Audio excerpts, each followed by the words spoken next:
तसंच सातत्याचं आहे, तसंच प्रयत्नाचं आहे. एखाद्या गोष्टी करता मी प्रयत्न करतो आणि या प्रयत्न हे कधीतरी फलित होतील असं जोपर्यंत मला वाटत नाही तोपर्यंत मी प्रयत्न सोडणार नाही ना. माझ्या मनात हा विश्वास पाहिजे, मी जे प्रयत्न करतोय ना, आज ना उद्या, उद्या ना परवा, कधी ना कधीतरी पण माझ्या प्रयत्नाला यश येईल. सातत्यानं ते करत राहणं हे महत्वाचं आहे. प्रयत्न आणि सातत्य एकत्र आल्याशिवाय अभ्यास, या तिन्हीला मिळून अभ्यास म्हणतात. आपण पातंजल योगसूत्र बघा, अभ्यासाचं लक्षण सांगत असताना, अभ्यासाचं स्वरूप सांगत असताना पतंजलीने हे म्हटलंय, सतु दीर्घकाल नैरंतर्य सत्कारा सेवितो दृढभूमी. अभ्यासाची दृढता कशाने निर्माण होते हे बोलताना पतंजल मुनी आपल्याला सांगतात. दीर्घकाल निरंतर सत्कारा सेवितो, सत्कारा सेवितो विश्वास, आदर, श्रद्धा. दीर्घकाल केला पाहिजे, निरंतर केला पाहिजे आणि श्रद्धेने केला तरच अभ्यास दृढ होतो, असं योगसूत्र आपल्याला सांगतं. कोणताही अभ्यास, कोणत्याही क्षेत्रातला अभ्यास.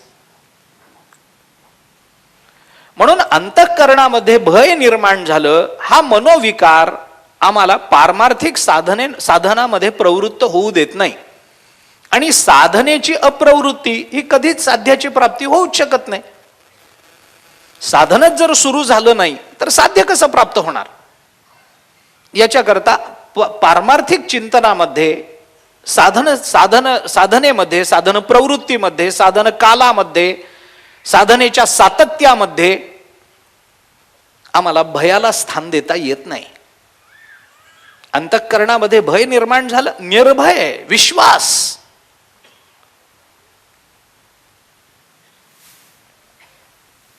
वृंदावनामध्ये राहणाऱ्या एका भक्ताची कथा सांगतात.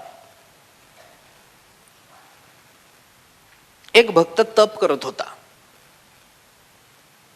वयाची 80 ओलांडून गेलेला, केस पांढरे झाले, भोया पांढऱ्या झाल्या, भगवंताचं ध्यान करतोय, तप करतोय, जप करतोय, भगवंताची प्राप्ती झाली नाही.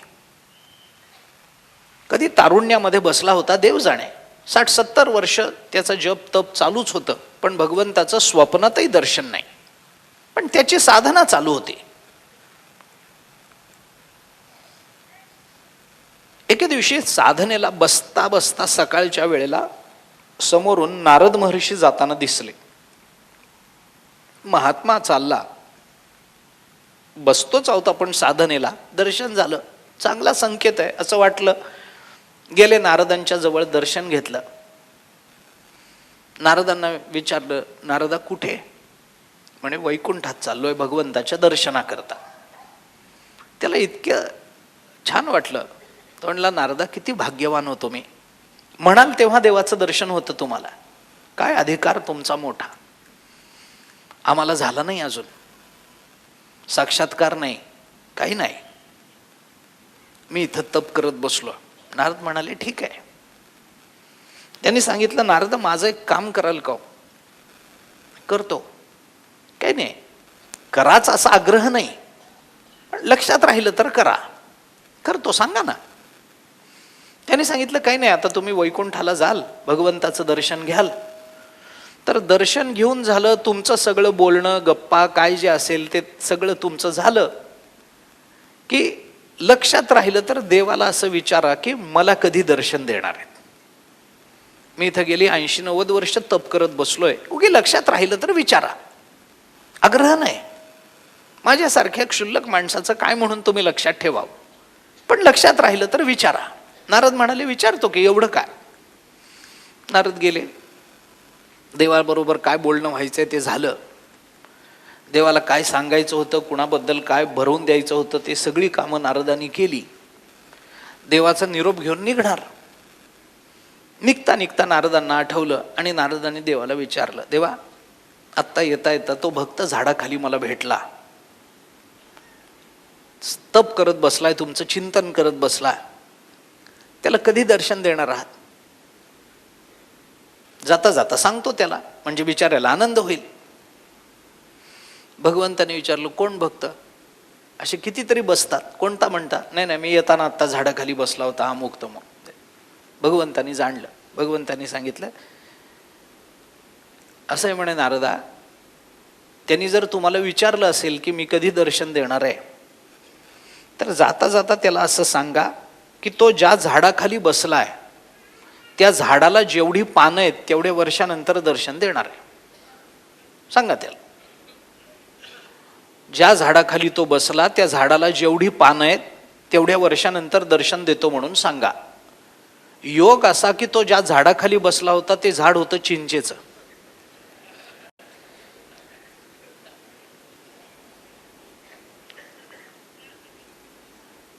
नारदांनाच वाईट वाटलं. अरे बिचारा अज्ञानात चांगला आनंद घेत होता, आता त्याला कळलं तर प्राण जाईल बिचाऱ्याचा. इतकी वर्ष म्हणजे काय, तो कसं थांबेल, काय होईल त्याचं. नारदांना वाईट वाटलं, पण आता करतात काय, निघाले. हा बिचारा डोळ्यात प्राण आणून नारदांची वाट बघत होता. लक्षात राहिलं तर विचारतो म्हणालेत.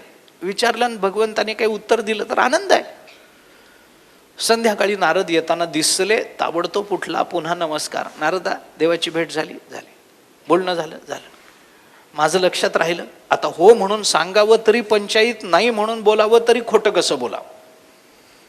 नारदांनी सांगितलं, झालं म्हणे. विचारलं, काय म्हणाले हो भगवान? नारद म्हणाले, सांगतो.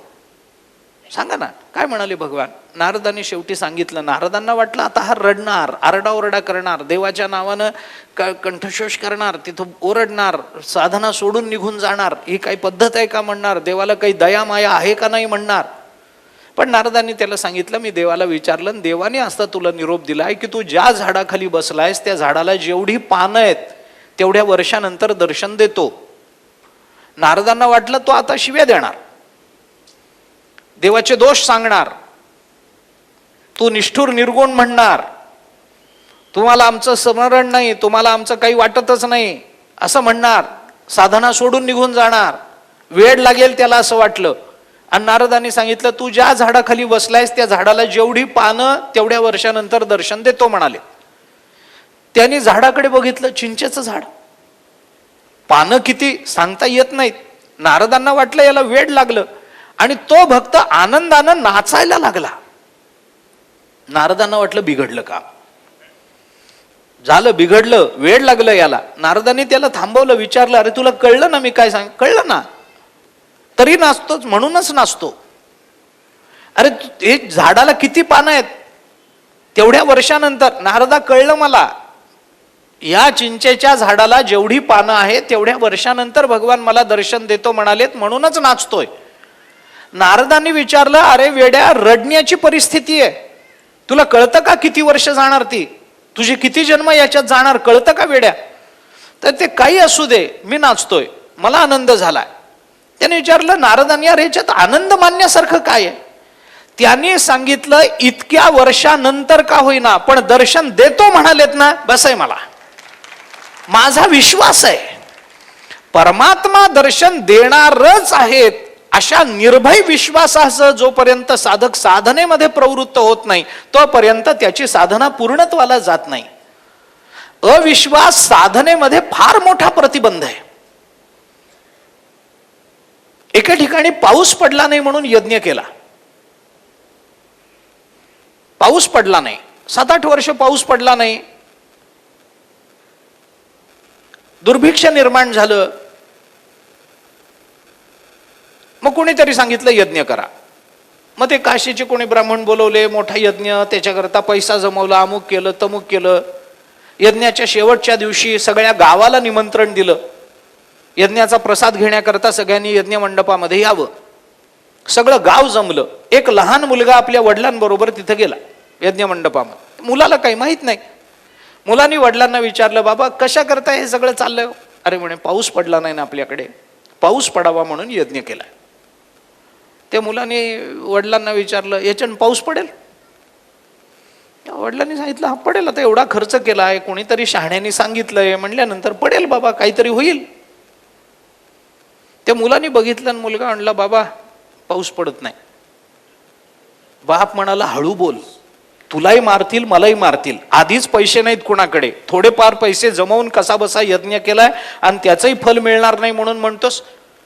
तो म्हणला, माझ्याकडून लिहून घ्या, पाऊस पडत नाही. बापाला आश्चर्य वाटलं. तो म्हणलं, कशामुळे? तुला असं का वाटतं की पाऊस पडत नाही? तो म्हटलं लिहून घ्या माझ्याकडून, हे किती तुम्ही कष्ट करा, काही करा, पाऊस पडत नाही. बापाने विचारलं कशावरून? मुलानं सांगितलं कुणाचाही विश्वास नाही म्हणून. आणि विचारलं कशावरून? अरे जर पाऊस पडेल, यज्ञ झाल्यावर पाऊस पडेल असं जर लोकांना वाटलं असतं तर लोक छत्री घेऊन आली असते. एकाच्याही हातात छत्री नाही. काय कमी पडलं? विश्वास. जर माझा विश्वास आहे, मी करतो त्या कर्मावर माझा विश्वास आहे, तर फलाच्या संबंधानं आमची तयारी हवी की नाही? आम्ही तयारी काहीच करत नाही. कारण का? कारण आमचा विश्वास कमी पडला. आणि अंतःकरणामध्ये भय निर्माण झालं की या विश्वासाचं पर्यवसान आपल्या अंतःकरणामध्ये विकल्पात होतं. विकल्पात. भय विश्वासाला विकल्पात बदलून टाकतं, परिवर्तित करतं. हा भयाचा परमार्थातला सगळ्यात मोठा दोष आहे. जोपर्यंत माझा तुमच्यावर विश्वास आहे, मी तुमच्या बाबतीत निर्भय आहे, तोपर्यंत मी म्हणू शकतो की मी बोलावलंय ना ते 4 वाजता येतील, मला पैसे देतील.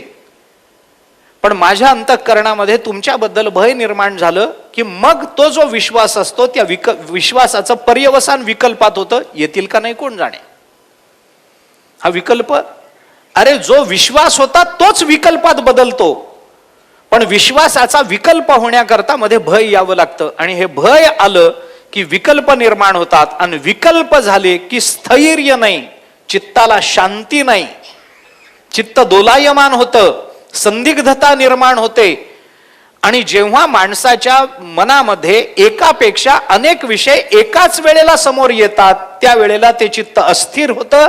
आणि अस्थिर चित्ताचा मनुष्य काय करेल हे सांगता येत नसतं. त्याचा परमार्थ सिद्धीला जात नाही, अस्थिर चित्तानं होत नाही. एक सामान्यत्वानं आपण संगती लावण्याचा प्रयत्न केला तर अशी संगती त्याची लावता येऊ शकते. ज्ञानेश्वर महाराजांनी आता हा सगळा विचार झाला. आम्हाला विचार भयाचा करायचाच नाहीये, आम्हाला विचार करायचा आहे अभयाचा. तुम्ही म्हणाल अभय सांगण्याकरता तुम्ही भय 2 दिवस सांगताय, पण अजूनही भयच सांगतील या भयापोटी तरी अभयाचा विचार कराल म्हणून बोलतोय. ज्ञानेश्वर महाराजांनी मात्र अभयाचा विचार आपल्या समोर बोलून दाखवला. अभय काय आहे आणि ते कसं, कुठून निर्माण होतं, कशातून निर्माण होतं. जर भय अंतःकरणात असेल तर अभयही अंतःकरणाचाच आश्रयाने राहतं.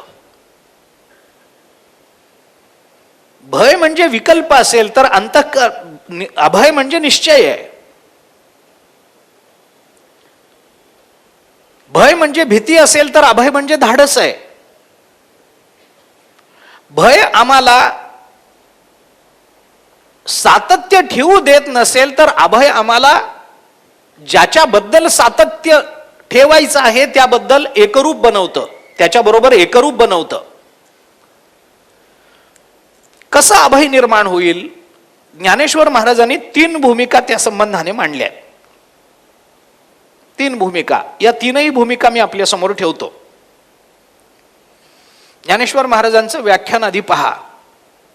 आता तयाची दैव गुणा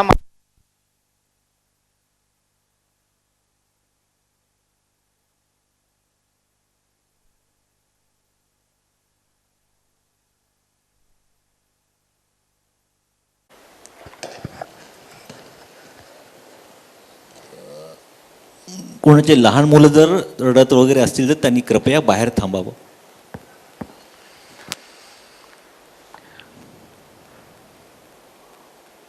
लाईट येईल का नाही ह्याचे भयच आहे.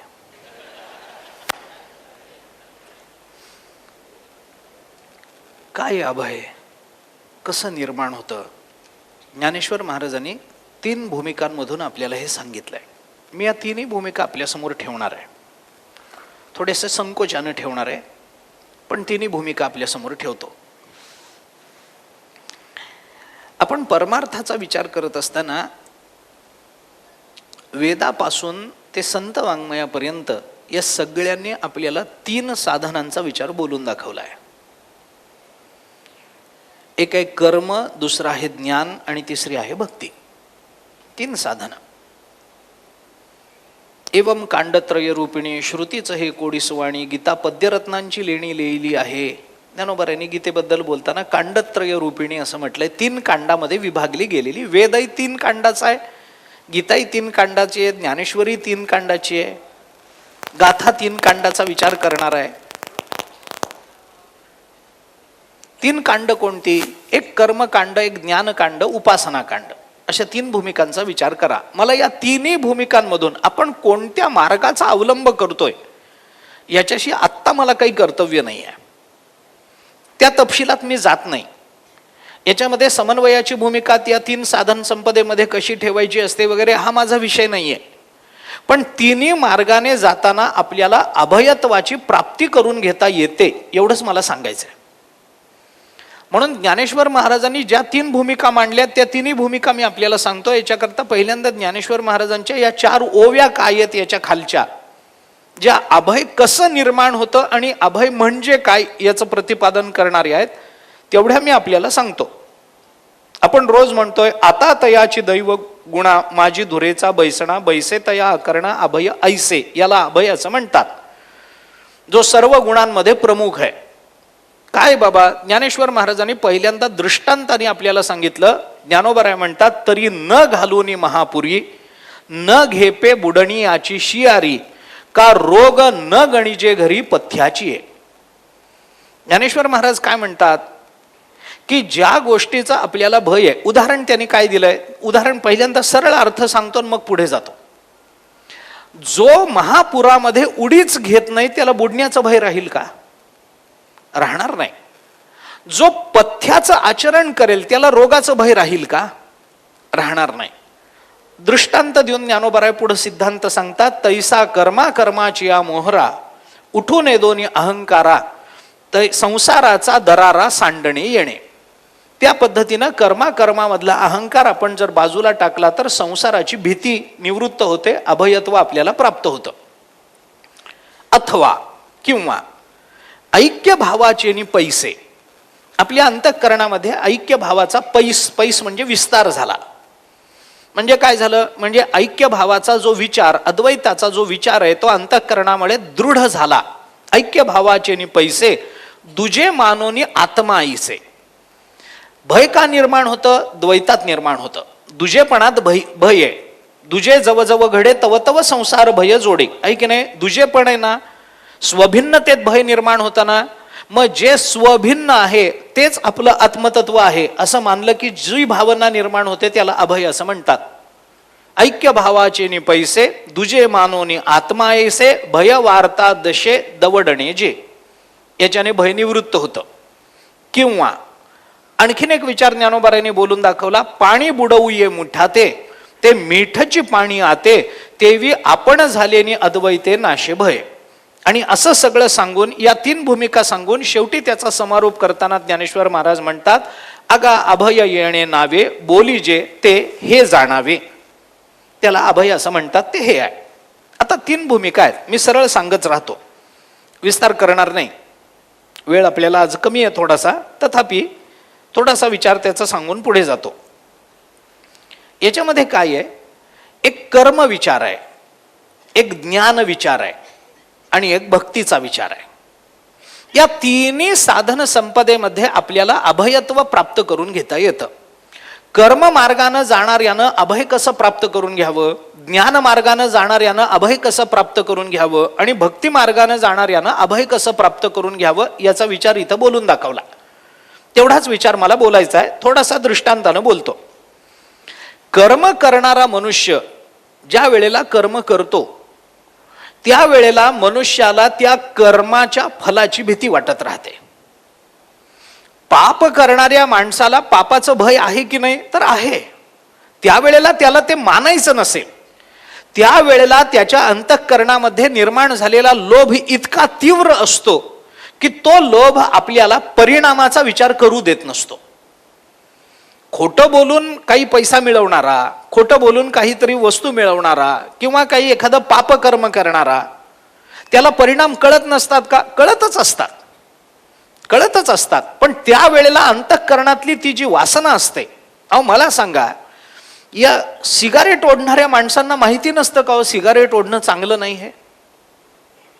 मला सांगा बरं, दारू पिणाऱ्या माणसाला माहित नाही का दारू पिणं चांगलं आहे, वाईट आहे, हे चांगलं नाही, हे कळत नसतं का? म्हणून दारू प्यायलेला मनुष्य कधीही आपल्या मुलाला दारू पी याची परवानगी देत नाही. जर दारू पिणं इतकं चांगलं आहे आणि तू पितोस तर मग तुझ्या मुलालाही प्यायला लाव ना, तेही चांगलंच आहे, तर मुलगाही चांगल्या मार्गाला लागेल तुझ्यासारखा. पिऊ दे ना त्याला. तो मुलाला प्यायला परवानगी देत नाही, मुलाने पिऊ नये. सिगारेट ओढणाऱ्या माणसाला माहिती नाही का की हे केल्याने कॅन्सर होतो, हे चांगलं नाही आहे, हे व्यसन वाईट आहे, हे माहित नसतं का त्याला? माहिती असतं, माहिती असतं. त्या सिगारेटच्या डब्बीवर लिहिलेलंच असतं, cigarette smoking is injurious to health, असं त्याच्या 8 बाजूनी लिहिलेलं असतं, लहान मोठ्या अक्षर. तुम्ही म्हणाल तुम्हाला इतकं डिटेल माहिती आहे, माझा संबंध नाही त्याच्याशी काही, पण ते वर्तमानपत्रात येतं म्हणून, काही काही वाचण्यात येतं म्हणून सांगतो. सिगारेट ओढणे आरोग्याला अपायकारक आहे लिहिलेलंच असतं. ते वाचत नाही, वाचता वाचता ओढतो आणि ओढता ओढता वाचतो, चालूच आहे. मग हे एवढं सगळं कळतं तर मग का सुटत नाही? त्यावेळची जी तलफ असते, त्यावेळची जी वासना असते, ती वासना परिणामाचा विचार करू देत नसते. माझा मुद्दा काय ऐका.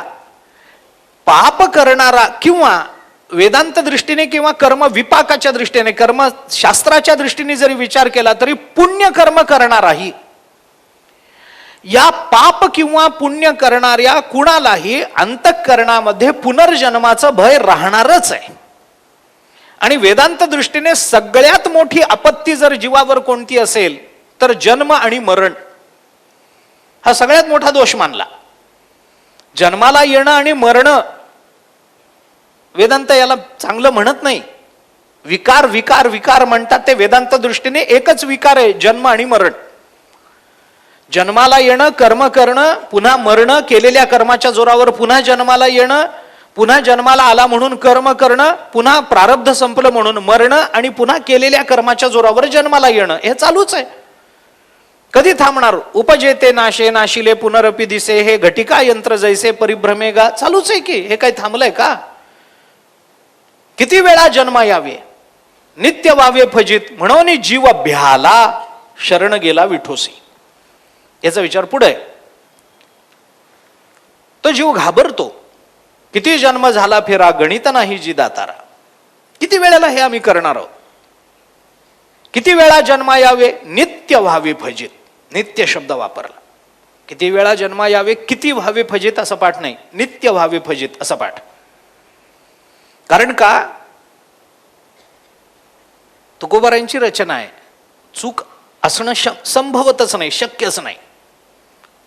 जन्म किती हे सांगता येत नाही, पण जन्म असला तर फजिती किती हे सांगता येते. किती वेळा जन्म यावे माहित नाही, पण फजिती ज्या ज्या वेळेला जन्माला यावे त्या त्या वेळेला फजिती ठरलेली आहे. जन्म हीच फजिती वेदांत दृष्टीने. सोडून द्या, आत्ता आपल्याला तिकडे फार जायचं नाही, आत्ता पटणारही नाही आपल्याला. पण कर्म करणाऱ्या माणसाच्या जीवनामध्ये कर्माचे विपाक त्याला भोगावे लागतात, हा सिद्धांत आहे. कर्म कसंही जरी असलं तरी ते भोगावं लागतं. कर्म केलं आणि भोग भोगावे लागले नाहीत असं उदाहरण नाही.